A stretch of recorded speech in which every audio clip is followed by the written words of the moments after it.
Okay, gonna do a quick MPI on this, just basic Underhood MPI, and look at the belts, how you'd remove them. So let's start with the belts. So on this particular car, it's a Hyundai Sonata and 2015, so still pretty new and clean and everything. And we have the motor in here sideways, so it puts the whole front of the motor up against the side of the car here and makes it a little more difficult to access some of this. But you'll notice our belt in here has this is going to be our tensioner right here, and it's going to actually have a spring right inside here. Let me see if I can get the camera in there to get a better view. That's about as close as I can get. And what this will do is provide constant pressure on the belt here so that it doesn't slip and go flying off. So how you would remove this belt is you put a socket on this nut right here, and it's not to remove the pulley necessarily, but more to just flex this up and out of the loose, to where it'll then give you the slack in the belt to where you can get it off. So that's how you would do that. And sometimes they will have a nut on them. Sometimes it'll have just a square hole in it that the ratchet drive will fit in, typically 3/8 drive, a little square hole. And you either go forward or reverse on your ratchet depending on the design, and that will give you the take the tension off to where you can get the belt on and off. So that's one way to do it. I'll show you another way here in a minute. Alright, looking at visual on this car, I want to show you the air filter on this, which is actually the easiest one I've ever seen. And it's going to be in this box here, if I remember how to get this box open. And you will figure out how it opens. There we go. And again, this is the easiest one I've ever done. I gotta do this with both hands. There we go.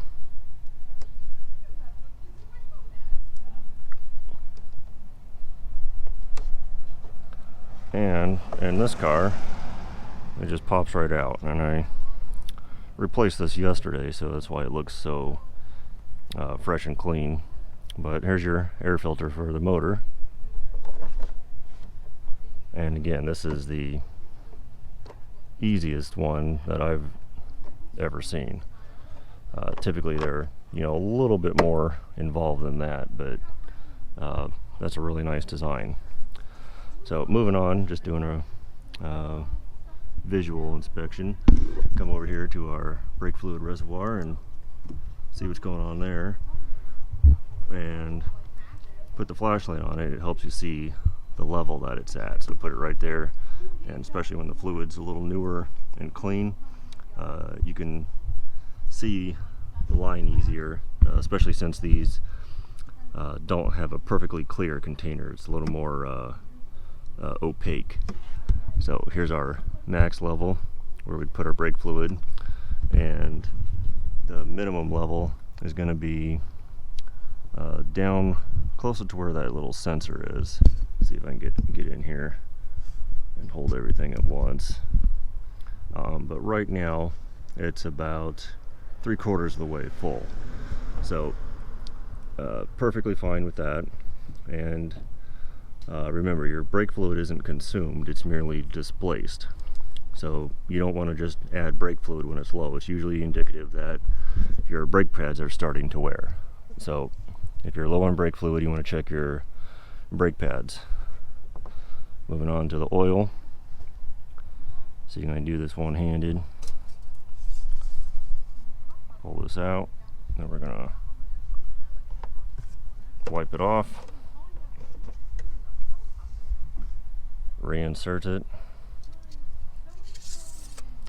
all the way until it clicks, and pull it out and turn it horizontally, so I don't want to run down the dipstick, and look and see where it's at. And on this one, it's a little hard to see on camera, but there's a full mark right here and a low mark right there, and we're just at the top of the full mark. I did an oil change on this yesterday, so that's good.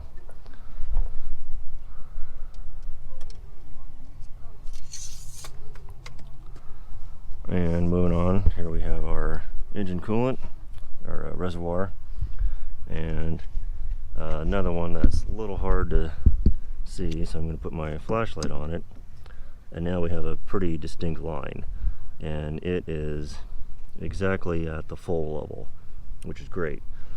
So we don't have to worry about anything with that. Looking at our washer fluid, again, put my flashlight on it, and this one is not seeing a line. There's still quite a bit in the very bottom, not necessarily coming up the tube here, but still quite a bit in the very bottom there. So that one's looking okay. And I believe this has electric power steering. I can't quite see it because I'm not seeing a power steering pump or any hoses or lines or anything for power steering. I'll check here in a second. So, and then lastly, I wanted to show you the cabin air filter on this. So something that most of your newer cars have is going to be a cabin air filter, so that when you're running your heat in your AC, it keeps the dust from outside coming inside your car. And most all of them are going to be in the glove box, and there will be different ways to access them, but most of them will be in the glove box. And so you drop down the glove box, take out all the customer's junk that they have in there, and there will be some way to lower the glove box a little bit further. So on this one, we have these little plug things in the side. This is what limits it from coming down any further. And now it'll drop down a little bit further. Now we have this part. This is the little shock that keeps it from bashing your passenger in the knees when you reach over to grab something. And so we'll pinch this and get that off of there. And I'm trying to do this one-handed.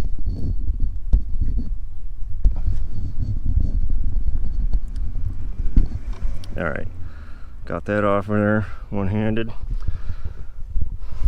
Now we look inside, and there will be our filter spot right here, and there's a way to get this little door off of here. There it is. This one has a little flexible latch right here, and again, I did this yesterday, so that's why I can do this one all quickly, because I figured it out yesterday. And we get our filter, and it'll come sliding out like this. And again, this one looks really good because I just replaced it yesterday. One thing to note, sometimes they do have a direction that they go. It says airflow, and has these little arrows, and you want to make sure you want to put that the correct way. Typically that direction is going to be going down, because it's drawing air in from the cowl area, just on the other side of the windshield. From the cowl area, it's a low pressure zone, and it draws it in through the filter and then into your heat and air box, and it'll blow it across your evaporator and your heater core. Oops, bent that a little bit. There we go. And that'll give you your hot and cold air for your cabin. So we'll move on to the next car and do the same thing on that one. Okay, Underhood MPI on this 2005 Honda Odyssey here, and this one's probably got about 180,000 miles on it, about 15 years old. So it's pretty well broken in. Still hoping to get another 100,000 out of it or so. But it's, you know, a little more, a little better example of more of what you're going to see. So let's just start off with brake fluid since we're looking right at it. And again, it's, you know, going to be a little hard to see through these containers, so put a flashlight on it, and now it's a lot easier to see a clear line of where your fluid's at. And right now we're at about halfway between the minimum and the maximum. So here in a little bit I'll need to start checking the brakes on this to, you know, see if the lining's still good. And come over here to our power steering fluid. Again, do the same thing, put the flashlight on it, and it is also right in between the minimum and the maximum level. This has just a little bit of a leak in the power steering system. That'll be a little hard to see back there. Just a little bit of a leak.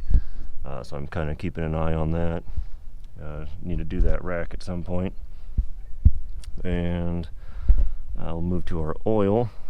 On some of these vans, this is the V6, they have the active cylinder management, where when you're cruising down the road and at a constant steady speed, it will actually shut off your rear cylinders to help you save fuel. And one of the things with these motors is they can burn a little bit of oil, which is, you know, normal for these. You just got to keep an eye on it. So check our oil here, remove the dipstick, wipe it off, reinsert it, and pop it back out.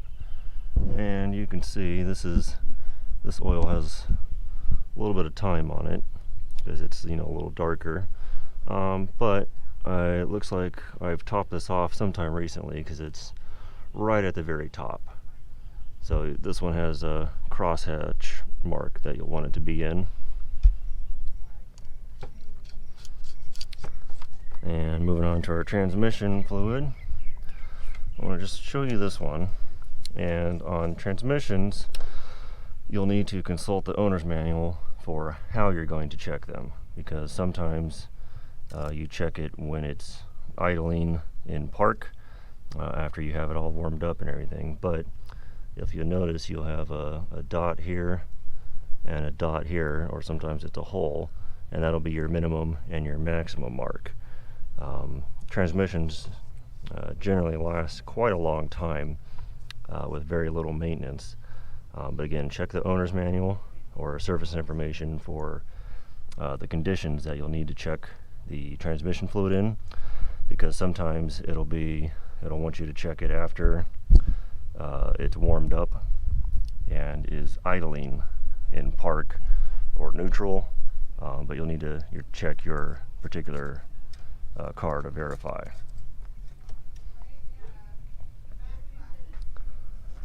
And make sure I get back in there all the way. And let's see, we got washer fluid on this one, and on here I can't really see real well the reservoir there, and it looks like it's up at the top here, but it's, again, hard to see. Let's take a look inside, see what's going on. Oh, look at that, it's got a little dipstick, little washer fluid dipstick, and it looks like it is about half full. Not a whole lot in there, but it's still got a little bit. So I'll need to top that off in a bit. Get this thing back in here and click it in. There we go. And finally, I want to check my coolant, and this one is actually going to have a little reservoir tank, and it's right here. And hang with me, we're going to go upside down in here, and here's the tank. And again, I'm going to put the light on it to get a better view of where that level's at, and it is actually at the very minimum mark, so I need to add some to this, and then keep an eye on it, see what's going on with it. So I'll need to add to that. And now finally, I want to show you the air filter on this one. This one we're going to have to, remove some nuts to, or excuse me, some bolts to get to it. but nothing too hard. See if I can do it one-handed.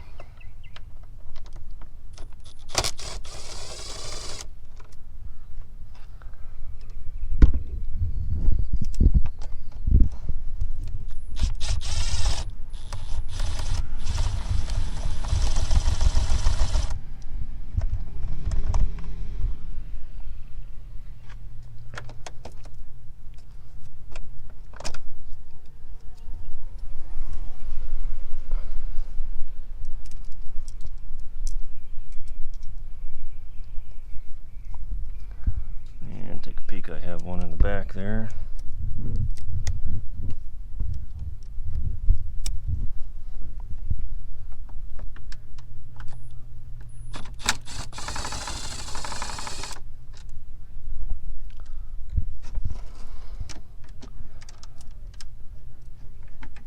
That one's free. And I don't see any others, and here it is. And generally you can get in here and kind of sneak these right out without having to take everything apart. And this one looks like it's in okay shape for now. Let me get this back in here. But you notice I didn't have to take all this extra stuff apart right here. Just be careful if you are doing it that you don't tweak or snap any of your electrical connectors. And especially as the cars get older, these boots right here, the rubber ages and they want to tend to rip and crack on you and kind of come apart. So be very careful with these boots, especially as they age when you go to remove them. So I'm going to add some coolant to this, and that'll be about it. Okay, looking at my 06 Camry here, and I'm just going to go through this real quick since we already did it on two other cars. But air filter in here, and obviously look for where it's going to go into the throttle body and intake of the motor to figure out where your air filter is going to be. And on this one, you're going to have two bolts that hold it down, and then it'll hinge open. Pretty straightforward for you. You have our transmission fluid dipstick, our oil dipstick, washer fluid. Here's our coolant reservoir, looks about half full. Power steering fluid, also about half full. And what I wanted to show you on this one was the belt tensioner. So you'll notice this does not have the spring tensioner like the Hyundai had. It has, here off of the alternator is a screw, and or a bolt, excuse me. And what you do is you actually loosen or tighten this bolt clockwise or counterclockwise, and that will release the tension on this belt so you can get it on and off. And then you turn it the opposite direction, and it will put the tension on. So when you're doing it, be careful that you don't over tighten the belt. Make sure it has just a little bit of slack in it, and don't over tighten it, because it'll likely wear out your the bearings in the alternator faster than necessary, and give you all kinds of problems. So while we're on this, I want to show you the cabin air filter, which is going to be pretty straightforward on this one. So take your glove box and take all the junk out, because otherwise it'll come falling out whenever you go to let it down all the way. And on this one, the little shock is held in by a screw. So take the screw out, oops, and don't lose it like I just did. Come back. Alright, set it somewhere safe. And on this one, you're going to actually pinch in from the sides, and it'll come down the rest of the way. Now, once I pop this off of here, that'll drop down all the way, oops, or fall all the way out. That's why you take all the stuff out, because it'll fall out, you know, no matter what. And then it's going to be in here, and this one looks like it has a little tab on the side here, so we'll pull this out and notice the up part. And this one, the outside part, a little plastic, is actually built in, and this is pretty dirty right here. Looks like I haven't changed this in a long time. Let's see what'll happen here. Oh yeah, pretty nasty. Yeah, definitely time for a new one of those. That might be why I sneeze whenever I turn on the AC in this, who knows. Alright, so we'll jam that back in there for now, because I don't have a new one to replace it with right now. And then these little fingers right here will go on either side of this little plastic. And get that back in there. See if I can do that one-handed. And we'll squeeze those sides in. And get that to lock in. There's one side. Get our other side to lock in. And there we go. So I'll grab my little shock, put it back where it goes, put the screw back in, and that is usually about as hard as it gets. So pretty much all these you can just take a quick, you know, look at them and figure them out without needing to get, you know, too involved. Put all your junk back, and you're good to go. So I need to put on my list to get a cabin air filter for this. Alright, real quick on this F350 right here. Air cleaner, right, air box right here, and it looks pretty simple to get to, has these little clips and everything, but it's really not. This is a 5 to 10 minute process to get this actually out of here. It looks like you would unclip these, pop out your air filter, and be good to go. But you're actually removing the dipstick, removing your mass airflow sensor, removing your steam hose, removing a little intake right here, and then you have to pry and wrestle this thing out of here after undoing these ducts right here. And it takes about 5 minutes to get it out on a good day. So it looks pretty straightforward, but really not. Lastly, on this one, I want to show you the coolant reservoir right here, and the only thing I want to show you with this is it is a little bit low right now, but I filled it about 300-400 miles ago, and there's no leaks anywhere that I can see, so it's a fairly good indicator that you have it either leaking internally into your oil system, or you possibly have a blown head gasket. So really hoping that I don't have my head gaskets going bad on this, because it's about a 8 to 12 hour job to do it. Oil looks really clean. You don't see anything looking like a milkshake in there, which is good that it's not getting into the oil. But at the same time, I have coolant going somewhere because it's starting to disappear faster than I'd really like. So I'm gonna top that off and then keep an eye on it for the next couple hundred miles to make sure that I don't need to do head gaskets on this truck, because I'm really not wanting to do that.